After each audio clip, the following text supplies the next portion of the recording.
There's this script that I think every single person listening knows by heart. Hmm. It's written into our movies, our memoirs, and it is definitely the bedrock of almost every therapy session you've ever been to. Right. It goes something like this. You experience something dark, pain, trauma, confusion. Then you enter the tunnel. You do the work. You process. You journal. And, eventually, if you do it right, you come out the other side. You arrive at the light. The classic redemption arc. Yeah, The hero's journey applied to our mental health. exactly. The idea that suffering is just this cocoon you have to sit in until you become a butterfly. But I stumbled across this essay recently that well, it didn't just challenge that idea, it kind of dismantled it. Oh, yeah. It's called Not Everything Becomes Light, and it's by Pedro Malha. He's a writer, a philosopher, and he founded something called the Ghosts Movement. And I have to be honest with you, reading it felt a little bit like someone opening a window in a room I didn't even realize was stuffy. But it also scared me a little. It is a confronting piece of writing. I think the reason it feels scary, and also so liberating, is that Mullah is poking at a really universal cultural assumption. He's looking at this idea that healing always equals resolution, and he's basically saying, wait a minute, that's not actually how life works for a huge number of people. Right. And that's our mission for this deep dive. We are going to deconstruct this healing narrative that we're all fed. We want to look at why the expectation of getting better or moving on can actually be toxic, and then explore the alternative Mala offers. Because, let's be honest, how many times have you felt like you were failing just because you weren't over it yet? That's the absolute crux of it. This isn't just abstract philosophy. It's about the very real pressure we put on ourselves to be fixed. Mullah's essay is, well, it's a reality check about the limits of psychological progress. So let's start by defining the beast. Mala calls this the dark to light model. He describes it as the standard Western operating system for dealing with pain. Light equals clarity, healing, progress. And dark equals pain and confusion. And the arrow only points one way. It is strictly linear. That's the key. Yeah. We view time and personal growth as a straight line moving up and to the right.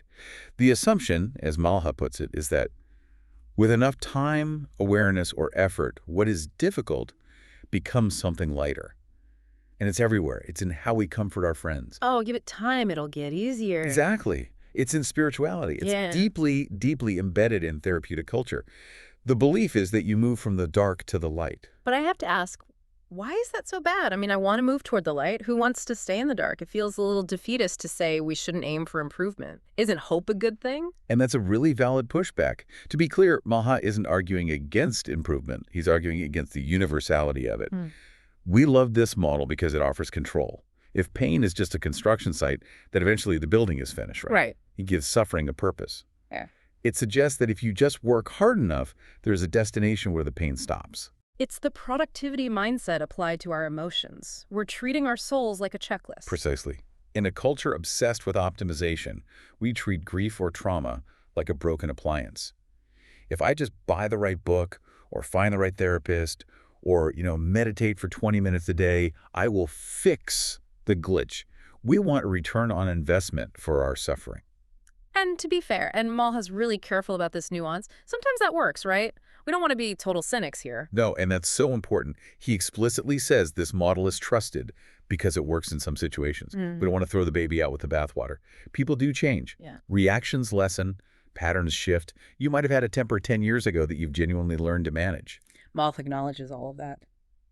The error isn't the model itself. The error is applying it universally to every single human experience. It's the universal part that messes us up, the assumption that everything fits neatly into this box. So let's get into the specifics. Malha categorizes 3 types of experiences where the dark to light map just leads you right off a cliff. The first one he talks about is the big one, death. This is maybe the clearest example he gives. When someone you love dies, there is an absence. The dark to light model suggests that you will process this grief, move through the so-called stages, which were never meant to be linear anyway. Right. You come out the other side with closure. Ugh, I have always hated the word closure. It sounds like a business deal. It does. It implies the account is settled. But Malha argues that's a fundamental misunderstanding of what death is. He writes, the absence remains exactly as it is. No amount of processing changes the fact that the person is not there. Wow, that line really struck me. The absence remains exactly as it is. It's stark. You can change how you carry the grief, You can learn to speak about the person without crying every time. You can build a whole life around the hole they left. But the condition itself, the absence of that person, it does not resolve. It doesn't turn into light. It remains a dark fact of your reality. Expecting that absence to heal into something positive isn't describing reality. It's just expressing a wish for the pain to go away. It's like we're trying to turn a permanent condition into a temporary story arc just so we don't have to feel uncomfortable. And that leads right into the second category he mentions, which I think resonates with so many people right now who feel stuck. The unending present. This is where the model fails because of the timeline. The dark to light model assumes an ending. It assumes you're looking back at a past event. I went through a divorce. I broke my leg. But what happens when the stressor is chronic? Mala lists things like chronic illness, long-term financial constraint, or parenting under sustained pressure. Oh, the parenting one. He talks about how you can fully understand why you are exhausted. You can have all the awareness in the world. You can be the most enlightened person in the room. But if the baby doesn't sleep through the night, you're still exhausted the next day. Exactly. You cannot process your way out of poverty or a disability that doesn't have a cure. These are not past traumas. They are present realities. Mala points out that there is no end point to arrive at. If you have a chronic illness, understanding the illness doesn't make it disappear. The condition remains regardless of your psychological insight. Telling someone in that situation to move toward the light is, well, it's almost cruel. It feels like gaslighting, honestly. Telling someone, you just need to work on your mindset when they literally can't pay rent. It puts the burden on the individual to fix a systemic or biological reality. Right. It implies that if they were just better at healing, the situation wouldn't hurt so much, which is just false. The third category is the one that I think is the most complex, especially in how we view therapy: trauma and abuse. Malha really pushes back on the idea that we can fully rewrite the past. This is where the healing narrative is at its most aggressive. There is this huge cultural expectation that if you've been through abuse, you can transform it. You can become a survivor who is stronger and wiser. And while that can be true, in terms of resilience, Malha points out the stubborn reality of the nervous system. He talks about the small triggers, right? Yes. He notes that years later, in a totally different life, maybe you're safe, you're happy, you're loved, something small happens. A tone of voice, a specific look from someone, a moment of uncertainty, and boom, the reaction is just there. And usually when that happens, we blame ourselves. We think, I haven't done enough work. Exactly. But Malha writes, this is not a failure of awareness. It is not because enough work has not been done. Trust can shift instantly because the body is designed to survive. That mechanism is still there. It's not constant. You aren't living in that trauma 24/7 anymore. But the reaction hasn't become light. It hasn't vanished. It's still part of your wiring. That brings us to what I think is the most damaging part of this whole dark to light myth. It's not just the pain of the event itself, it's the second layer of pain we add on top of it. The should. The should trap. If the only acceptable direction for a human life is forward or better, then what does it mean if you aren't moving? It means you're failing. Precisely. Malha calls it a quiet form of judgment. It might not even be other people telling you this to your face. It's internal. You look at your grief or your trauma response and you think, I should be over this by now. What is wrong with me? Why am I still struggling with this thing from 10 years ago? And that creates shame. So now you don't just have the original pain, the dark, you also have the shame of having the pain. You have this sense that you are defective because you haven't transmuted that lead into gold. Malha argues that when we apply this expectation universally, we create pressure where there is no resolution.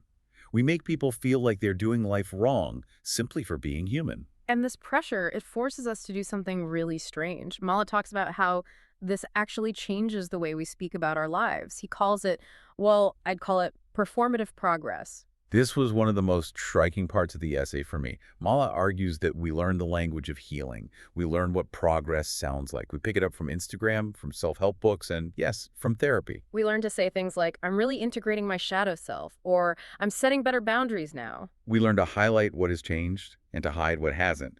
Malha calls this structural dishonesty.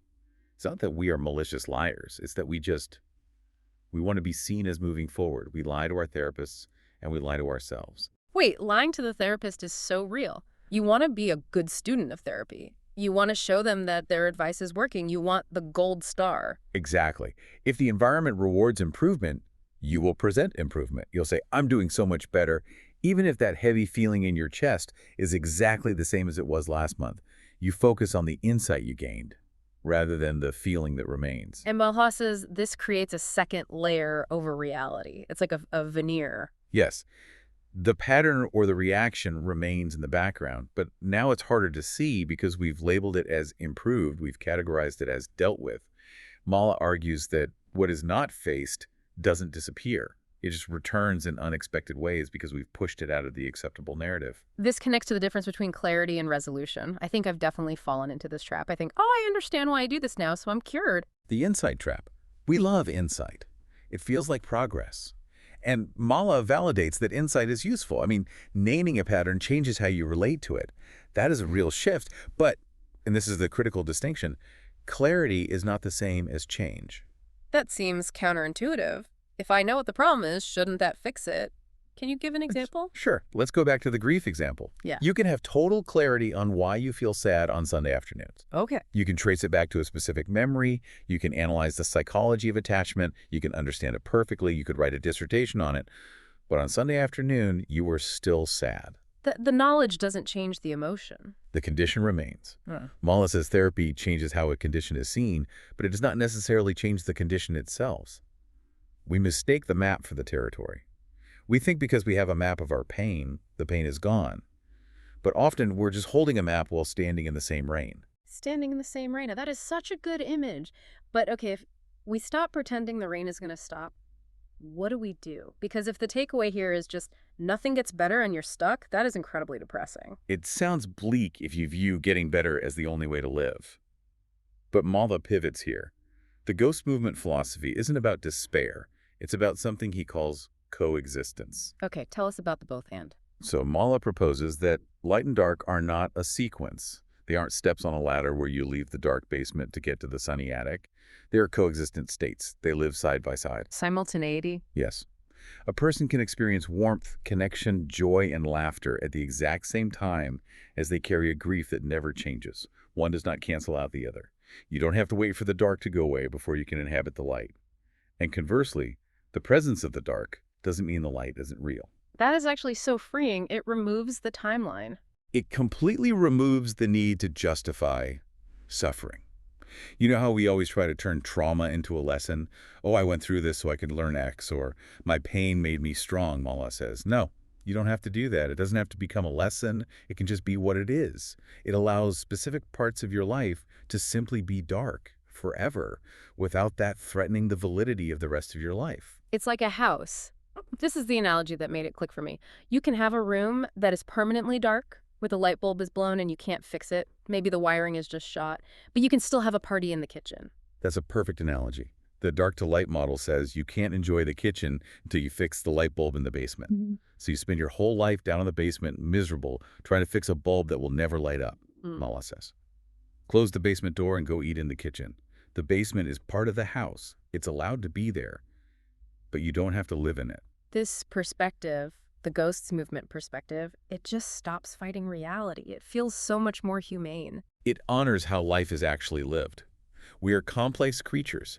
We are capable of holding contradictions. When we stop performing progress, we save so much energy. I mean, think about how much energy it takes to pretend you're fine. Exhausting. It's a full-time job. And if you release that, you can use that energy to actually live, to experience the joy that is there, instead of obsessing over the pain that is also there. It changes the definition of a good life, doesn't it? A good life isn't a life without pain. It's a life where the pain doesn't stop the joy. Exactly. It's about capacity. Increasing your capacity to hold both, rather than trying to eliminate one. So, to summarize what we've unpacked today, the dark to light model is a nice story, but it's often a myth. Not everything processes, not everything heals in the way we're told it should. And that is okay. It is more than okay. It is reality. Yeah. We don't have to fix everything to live a good life. We can stop performing. We can let the dark be dark and let the light be light and just let them live together. That is a massive shift in mindset. It's scary because it means giving up the illusion of total control, but it's also incredibly liberating. It is. And if I could leave you with one thought to carry with you today, it would be this. Consider the things in your life you are currently trying to solve. The things you're wrestling with, trying to force into the light, The grief, the regret, the pattern. Yeah. What if the goal wasn't to make them become light? What if the goal was simply to let them exist alongside the joy? How much energy would you save if you stopped trying to turn a permanent condition into a temporary journey? What if you just let it be? That is a lot to think about. I think I'm going to be sitting with that one for a while. It feels like permission to put down a heavy backpack I didn't even know I was wearing. That's the hope. Thank you so much for walking us through this deep dive. It was a pleasure to unpack this with you. Always a pleasure. And to you listening, thanks for being here with us. We'll catch you on the next deep dive.